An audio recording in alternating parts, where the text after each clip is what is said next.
గత ఎన్నికలలో మోసం జరిగిందని ఇటీవల రాహుల్ గాంధీ ఆరోపించాడు. ఇందులో ప్రధాన ఎన్నికల కమిషనర్ పాత్ర ఉందని, అతనిని వెంటనే తొలగించాలని డిమాండ్ చేశాడు. దీనికి బదులుగా ప్రధాన ఎన్నికల కమిషనర్ ప్రెస్ మీట్ పెట్టి ఎన్నిక జరిగిన ప్రక్రియను వివరించాడు. అయితే మనకి ఎగ్జామ్ పాయింట్ ఆఫ్ వ్యూలో ప్రధాన ఎన్నికల కమిషనర్‌కు సంబంధించిన అంశాలు ఇంపార్టెంట్. అతని గురించి క్వెషన్స్ వచ్చే ఛాన్సెస్ ఉన్నాయి. సో, ప్రధాన ఎన్నికల కమిషనర్ యొక్క వివరాలు చూసుకుంటే, ప్రధాన ఎన్నికల కమిషనర్‌ను రాష్ట్రపతి నియమిస్తాడు. ప్రధానమంత్రి, కేంద్ర కేబినెట్ మంత్రి, ప్రతిపక్ష నాయకుడు గల త్రిసభ్య కమిటీ సిఫార్సుల మేరకు రాష్ట్రపతి కేంద్ర ఎన్నికల కమిషనర్‌ను నియమిస్తాడు. ఇక కేంద్ర ఎన్నికల కమిషనర్ పదవీ కాలం 6 సంవత్సరాలు ఉంటుంది. లేదా 65 సంవత్సరాలు వచ్చే వరకు అధికారంలో ఉంటారు.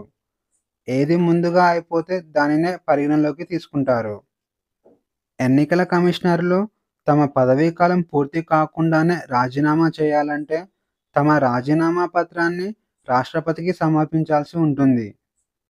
ఇక ఎన్నికల కమిషనర్ యొక్క జీతభత్యాలు చూసుకుంటే, సుప్రీంకోర్టు న్యాయమూర్తికి సమానమైన జీతం ఎన్నికల కమిషనర్‌కు లభిస్తుంది.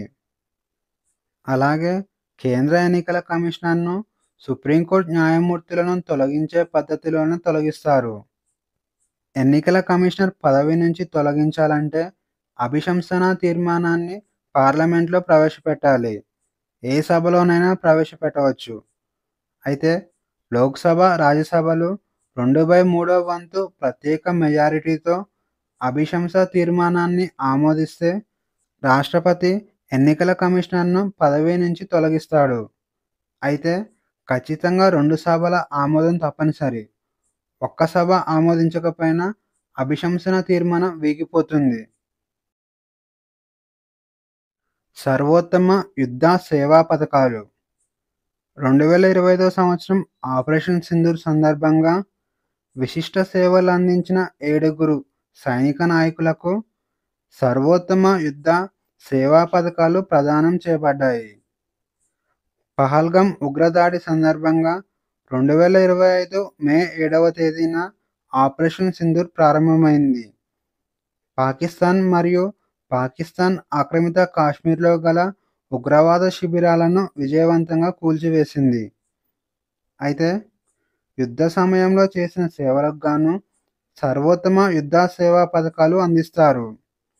ఇక 7 పథకాలలో 4 పథకాలు ఇండియన్ ఎయిర్ ఫోర్సే గెలుచుకోవడం విశేషం. ఇండియన్ ఎయిర్ ఫోర్స్ నుంచి నరమేధేశ్వర్ తివారీ, నాగేష్ కపూర్, జితేంద్ర మిశ్రా, ఏకే భారతిలకు అవార్డులు ప్రదానం చేయబడ్డాయి. ఇక ఇండియన్ ఆర్మీ నుంచి ప్రతీక్ శర్మ, రాజీవ్ గాయ్ ఈ అవార్డులు గెలుచుకున్నారు. ఇండియన్ నేవీ నుంచి సంజయ్ జస్జిత్ సింగ్ అవార్డు గెలుచుకున్నాడు. ఆపరేషన్ సద్భావన ఇండియన్ ఆర్మీ ఆపరేషన్ సద్భావనలో భాగంగా అరుణాచల్ ప్రదేశ్‌లోని తవాంగ్ జిల్లాలో హెల్త్ అండ్ వెల్‌నెస్ సెంటర్‌ను ప్రారంభించింది. థింగ్సు, మాగో, జెతాంగ్, లుగాతాంగ్ వంటి ఎత్తైన ప్రాంతాలలోని గ్రామస్తులు మరియు పర్యాటకులకు ఈ ఆరోగ్య కేంద్రం ఉపయోగపడుతుంది. ఆపరేషన్ సద్భావనను 1998వ సంవత్సరంలో ప్రారంభించారు. అప్పటి నుంచి ఇండియన్ ఆర్మీ అనేక సంక్షేమ, అభివృద్ధి ప్రాజెక్టులు చేపడుతుంది. డీప్ ఓషన్ మిషన్‌లో భారతీయుడు రికార్డు డీప్ ఓషన్ మిషన్‌లో భాగంగా భారతీయ ఆక్వానాట్ ఉత్తర అట్లాంటిక్ సముద్రంలో 5002 మీటర్లు డైవ్ చేశాడు. దీంతో అత్యంత లోతైన హ్యూమన్ డైవ్‌గా రికార్డు సృష్టించాడు.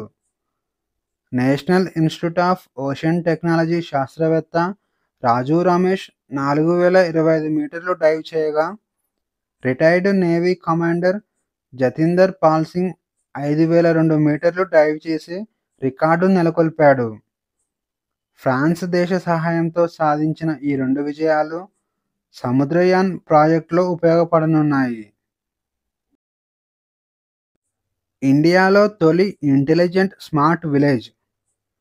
మహారాష్ట్రలోని నాగ్పూర్ జిల్లాలో గల సత్నావరి గ్రామం ఇండియాలోనే ఇంటెలిజెంట్ స్మార్ట్ గ్రామంగా ఎంపికైంది. ఈ గ్రామంలో డ్రోన్ సహాయంతో వ్యవసాయం, స్మార్ట్ ఇరిగేషన్లు చేస్తున్నారు. అలాగే మొబైల్ బ్యాంకింగ్‌తో పాటు స్కూల్స్‌ను డిజిటలైజేషన్ చేశారు. దీంతో పాటు అధునాతన నిఘా వంటి సాంకేతికతను ప్రారంభించారు. దీనిని voice of Indian communication technology enterprises అనే సంస్థ దేశీయ సాంకేతిక సంఘాలతో రూపొందించారు. ఇంటర్నేషనల్ ఆర్కిటెక్చర్ అవార్డ్ 2025 గౌహతిలోని లోక్ ప్రియా గోపీనాథ్ అంతర్జాతీయ విమానాశ్రయ రెండవ టెర్మినల్కు ట్రాన్స్పోర్ట్ విభాగంలో ఇంటర్నేషనల్ ఆర్కిటెక్చర్ అవార్డు లభించింది. The Chicago Athenaeum, museum of architecture and design మరియు European centre for architecture, art design and urban studies, అలాగే మెట్రోపాలిటన్ ఆర్ట్స్ ప్రెస్ లిమిటెడ్ సహకారంతో ప్రతి సంవత్సరం ఈ అవార్డును అందజేస్తున్నారు. ఇక ఈరోజు క్వశ్చన్‌తో వచ్చేసి, దేశంలో తొలిసారిగా ఆర్టిఫిషియల్ ఇంటెలిజెన్స్ ఆధారిత క్లౌడ్ సీడింగ్ ప్రయోగం ఏ రాష్ట్రంలో చేపట్టారు? A. Gujarat, B. Rajasthan, C. Punjab, D. Haryana.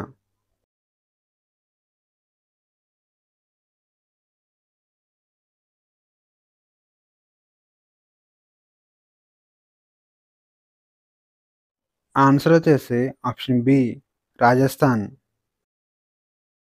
Singapore 60వ జాతీయ దినోత్సవ సందర్భంగా విన్యాసాల్లో పాల్గొన్న భారత నౌక ఏది? A. INS Nilgiri, B. INS Tamal, C. INS Sandhayak, D. INS Udaygiri.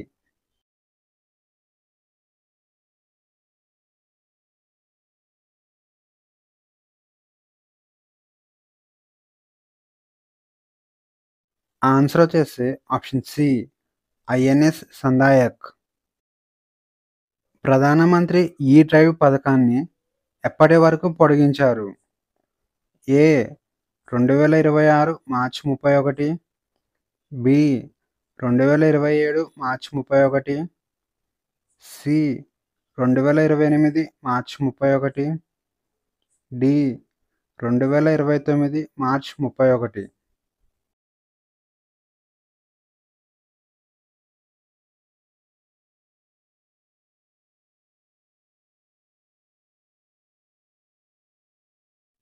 Answer వచ్చేసి ఆప్షన్ సి 2028 మార్చి 31. ఉద్యమ సఖి పోర్టల్ను ఏ మంత్రిత్వ శాఖ అమలు చేసింది? ఏ.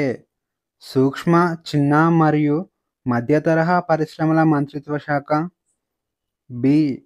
ఆర్థిక మంత్రిత్వ శాఖ, C. Electronics and information technology మంత్రిత్వ శాఖ, డి. వాణిజ్యం మరియు పరిశ్రమల మంత్రిత్వ శాఖ.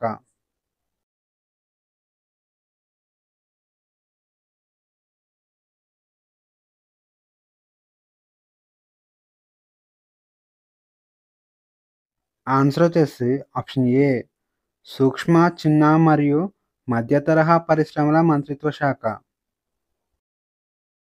సహారియా తెగ ప్రధానంగా ఏ రాష్ట్రాల్లో కనిపిస్తుంది?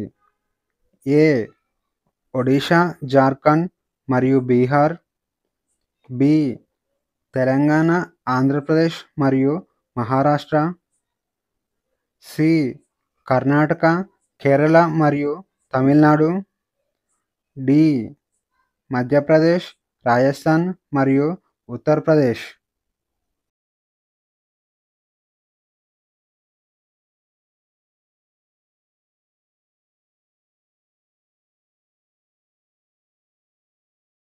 ఆన్సర్ వచ్చేసి ఆప్షన్ డి మధ్యప్రదేశ్, రాజస్థాన్ మరియు ఉత్తరప్రదేశ్. రెండవ బౌద్ధ మండలికి ఎవరు అధ్యక్షత వహించారు? ఏ. మహాకశ్యప, B. Vasumitra, C. సబాకమి, D. మొగలిపుత్త తిస్స.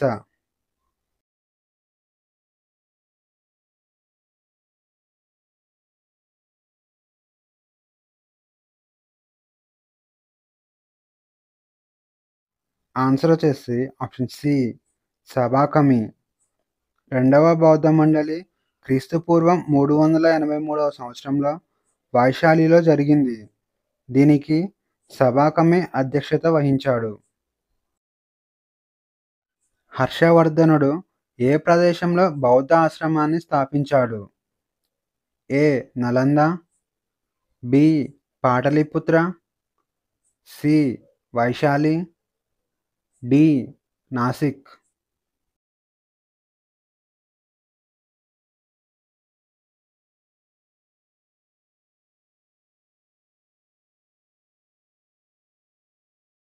Answer వచ్చేసి ఆప్షన్ ఏ నలంద.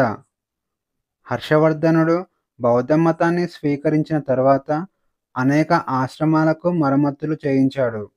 అలాగే హర్షవర్ధనుడు నలందలో ఒక పెద్ద బౌద్ధ ఆశ్రమాన్ని స్థాపించాడు.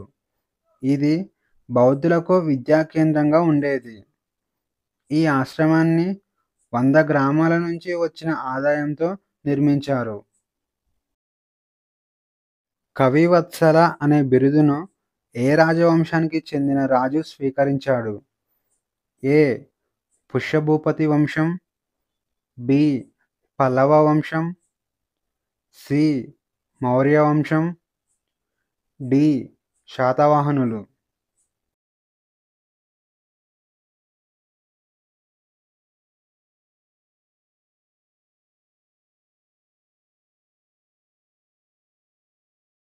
ఆన్సర్ వచ్చేసి ఆప్షన్ డి శాతవాహనులు.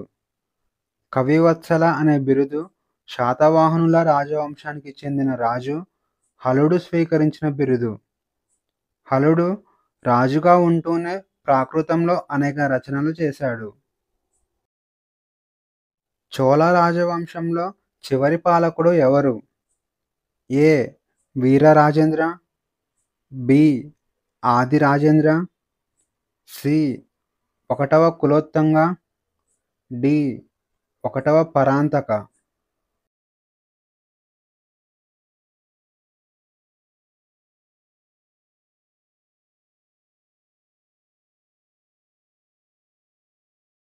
ఆన్సర్ వచ్చేసి ఆప్షన్ బి ఆది రాజేంద్ర.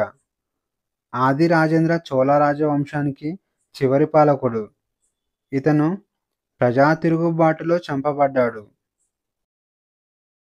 చంద్రగుప్త మౌర్యుడు ఎలా మరణించాడు? ఏ.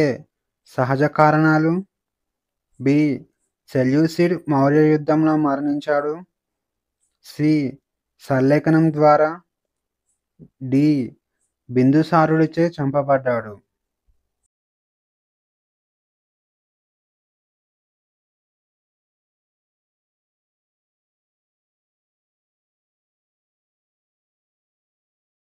ఆన్సర్ వచ్చేసి ఆప్షన్ సి సల్లేఖనం ద్వారా. చంద్రగుప్త మౌర్య సామ్రాజ్యాన్ని వదిలేసి శ్రావణ బెళగొల చేరుకున్నాడు. అక్కడ భద్రబాహు అనే సాధువు ఆధ్వర్యంలో జైన సన్యాసి అయ్యాడు. చంద్రగుప్త మౌర్య అక్కడే సల్లేఖన వ్రతం చేపట్టి మరణించాడు. సల్లేఖన వ్రతం అనగా చనిపోయే వరకు ఉపవాసం ఉండటం అని అర్థం.